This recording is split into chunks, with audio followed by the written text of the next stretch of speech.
ఆదిలాబాద్ జిల్లాలో ఆర్టీసీ కార్మికుల సమ్మె సైరన్ మోగించారు. ఆర్టీసీని ప్రభుత్వంలో విలీనం చేయడంతో పాటు కార్మిక సంఘాలను పునరుద్ధరించాలనే ప్రధాన డిమాండ్లతో కార్మికులు తెల్లవారుజాము నుండే నిరసనకు దిగారు.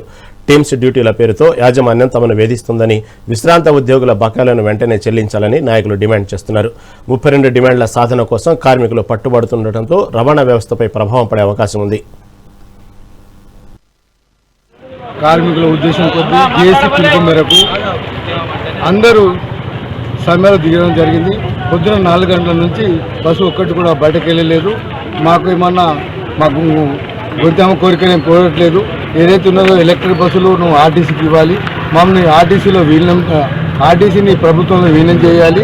2017 ఏరియాస్ ఏదైతే ఉన్నదో అవన్నీ ఇవ్వాలి. రెండు పిఆర్సీలు మాకు ఇచ్చేది ఉంది, ఆ 2 పిఆర్సీలు చేయాలి. అదేవిధంగా యూనియన్లను అనుమతించాలి. అదేవిధంగా ఏదైతే ఇప్పుడు మేము కూడా సమ్మె చేయడం మాకేమన్నా ఉద్దేశం లేదు. ఈ ఏదైతే ఆర్టీసీ ప్రభుత్వంలో విలీనం చేస్తారని మేనిఫెస్టోలు పెట్టడం జరిగింది, సంఘాలను అనుమతించని చెప్పడం జరిగింది. అదే దిశగా రేవంత్ రెడ్డి గారు అదే మాట నిలబడి మాకు పేస్కల్ చేసి ఈ ప్రభుత్వం విలీనం చేసి మాకు అన్ని విధాలా చేయాలని చెప్పి డిమాండ్ చేస్తాం.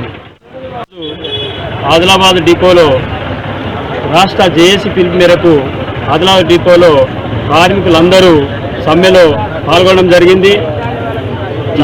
పొద్దున 4 గంటల బస్సు నుండి ఏ ఒక్క బస్సు కూడా వెళ్లకుండా బస్సులను అడ్డుకొని మా యొక్క డిమాండ్స్ ఏవైతున్నాయో రాష్ట్ర ప్రభుత్వము రేవంత్ రెడ్డి గారు మేనిఫెస్టోలో పెట్టినటువంటి ఏదైతే యూనియన్స్ కానీ మరి ప్రభుత్వంలో విలీనం కానీ మాకు వచ్చేటువంటి పిఆర్సీలు కానీ ఏవైతున్నాయో మేనిఫెస్టోలో పెట్టిన విధంగా మాకు అమలు చేయకుండా, మాకు సమస్యలు పరిష్కరించకుండా మొండి వైఖరితో ఉన్నటువంటి సీఎం గారు ఆ యొక్క సమస్యల్ని పరిష్కరించే వరకు మేము సమ్మెను కొనసాగిస్తాము.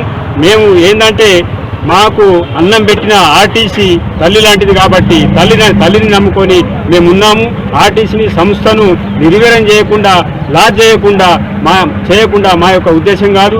ఎందుకనంటే మాకు గత 10 సంవత్సరాల నుండి మా యొక్క సమస్యలు అట్లనే మూలిగిపోయి ఉన్నాయి కాబట్టి, పక్కన పెట్టి ఉంచారు కాబట్టి వాటిని పరిష్కరించాలని మేము సమ్మెలో దిగినాము.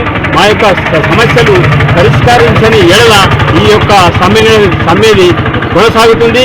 దీన్ని మరింత ఉధృతం చేసి మేము రాబోయే రోజుల్లో ప్రభుత్వానికి గుణపాఠం చెప్పే విధంగా మేము అందరం తయారవుతామని జేఏసీగా పిలుపునిస్తున్నాము. మేము కూడా ప్రజలను ఇబ్బంది పెట్టకుండా మేము